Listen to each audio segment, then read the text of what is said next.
आशा करता हूं आप सब बहुत अच्छे होंगे। मेरा नाम है सिद्धांत अग्निहोत्री, स्टडी ग्लोस पे आपका बहुत बहुत स्वागत है। आईएएस पीसीएस की हम बात करेंगे, एक ऐसा एग्जाम जो भारत का सबसे बड़ा एग्जाम है। देखिए, जो सरकार है ना, वो ब्यूरोक्रेट्स के हाथ में होती है।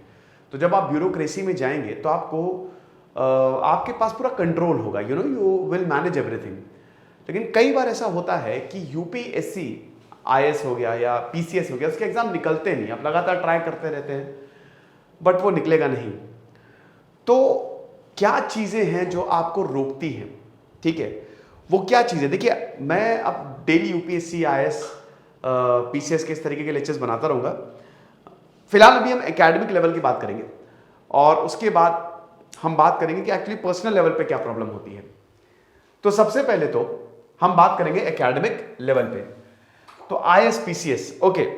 फर्स्ट थिंग जो अक्सर बच्चे गलती करते हैं, समझ नहीं आता लेकिन उसके बावजूद वो गलती करेंगे, वो है सही ऑप्शनल का ना चुनाव करना। ऑप्शनल जो है आपका बहुत ही इंपॉर्टेंट होता है, but right optional is very important. कि सही ऑप्शनल क्या है? अब ऑप्शनल के लिए आपको दो तीन चीजें देखनी पड़ेगी। पहले तो ऑप्शनल काफी वाइड होता है, आपको अपना इंटरेस्ट देखना पड़ेगा।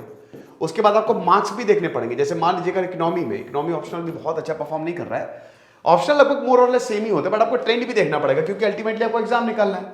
तो अगर मान लो कि आपके मार्क्स सही नहीं आ रहे ऑप्शनल में, मतलब उसका ट्रेंड बहुत अच्छा नहीं और जबरदस्ती अपनी जिद में अब नहीं हमको इकोनॉमिक्स लेना है, कोई और ऑप्शन लेना है, तो उससे भी फर्क नहीं पड़ेगा। आपको थोड़ा सा समझदारी से काम लेना है। इंटरेस्ट तो बहुत इंपॉर्टेंट है, जिस भी ऑप्शनल में आपका इंटरेस्ट है वो लीजिए, लेकिन इंटरेस्ट और रियलिटी में फर्क भी समझना आना चाहिए। क्या वो प्रैक्टिकल है? क्या वो ऑप्शनल आपको एग्जाम निकलवाएगा? उसके बाद फिर पोस्ट ग्रेजुएशन, अंडर ग्रेजुएशन भी देखा जाता है। अगर किसी पर्टिकुलर ऑप्शनल आपने उसे ग्रेजुएशन किया है या आपने पोस्ट ग्रेजुएशन किया है तो आपकी आधी प्रॉब्लम सॉल्व हो जाती है। ठीक है, तो सबसे पहले तो ऑप्शनल, क्योंकि देखिए यूपीएससी में जो मेरिट बनाता है ना, वो आपका एस्से राइटिंग, एस्से, ऑप्शनल और इंटरव्यू, ये तीन चीजें हैं जो आपके की रैंक जो है यूपीएससी में डिसाइड करती हैं। ठीक है, दूसरा second, answer writing. Answer writing is also very important. बहुत लोग आंसर राइटिंग जो है वो बहुत ही लेट में प्रैक्टिस करते हैं या उनको आंसर लिखने की कला नहीं मालूम है। वैसे आपको बता दूं कि आंसर लिखने की अगर आपको कला नहीं मालूम है तो हमारा यूपीएससी का शानदार कोर्स आप अवेल करें। हम आंसर राइटिंग पे ही फोकस कर रहे हैं। लगातार हर दिन 1 से 1.5 घंटा आंसर राइटिंग की क्लास हो रही है डिफरेंट सब्जेक्ट पे। मिस मत करिए, बिल्कुल मिस मत करिए। एस्से राइटिंग की भी क्लास हो रही है और गजब की फैकल्टीज है हमारे पास, आप जरा पढ़ के देखिए उनसे। और बहुत ही कम दामों में हमने कोर्स लॉन्च किया है। अभी थर्सडे से इकोनॉमी की आंसर राइटिंग की क्लास शुरू हो जाएगी, तो बिल्कुल कोर्सेस को अवेल करें। ठीक है, आंसर राइटिंग अगर आप नहीं कर रहे ना तो ये भी एक बहुत बड़ी दिक्कत है। देखिए, यूपीएससी में प्री की तो बस क्वालिफाइंग होता है, उसकी तो वैल्यू इतनी है नहीं। मेन आपके आंसर राइटिंग की वैल्यू है। अगर आपने अच्छे से आंसर लिख लिया, एस्से लिख लिया, ऑप्शनल लिख लिया, तो आपका काम हो गया। कितने ही लोग हैं जो मेरिट में आए और उनके इंटरव्यू में कम मार्क्स थे लेकिन उनकी आंसर राइटिंग बहुत बढ़िया थी। तीसरा and the most important, mock test. देखिए, practice and practice and practice.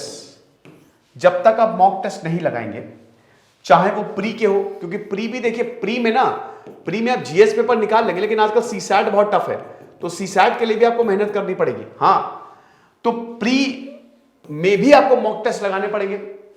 फरवरी मार्च से लगाना शुरू कर दीजिए। और आंसर राइटिंग के भी आपको मॉक टेस्ट लगाने पड़ेंगे।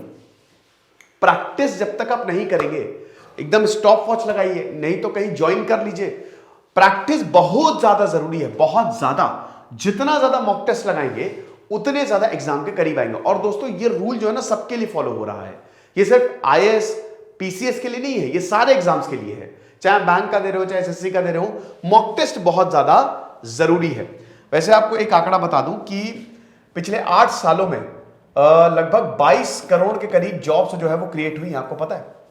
और आपको पता है कि कितने बच्चे सिलेक्ट हुए? खाली 38 लाख वैकेंसीज के लिए 22 करोड़ लोगों ने अप्लाई किया है। 0.33%, हर 100 लोगों पे 0.33% सीटें हैं। पिछले 8 साल का आंकड़ा है ये। तो ये 3 चीजें आपको नहीं करनी है यूपीएससी के लिए। IAS के लिए, PCS के लिए। ओके, तो हमारा कोर्स आप जरूर अवेल करें, इसमें हम लोग आंसर राइटिंग पे ही फोकस कर रहे हैं, बहुत ज़्यादा आपको फायदा मिलेगा। और अब इकोनॉमी की भी क्लासेस शुरू हो रही है। Thank you so much.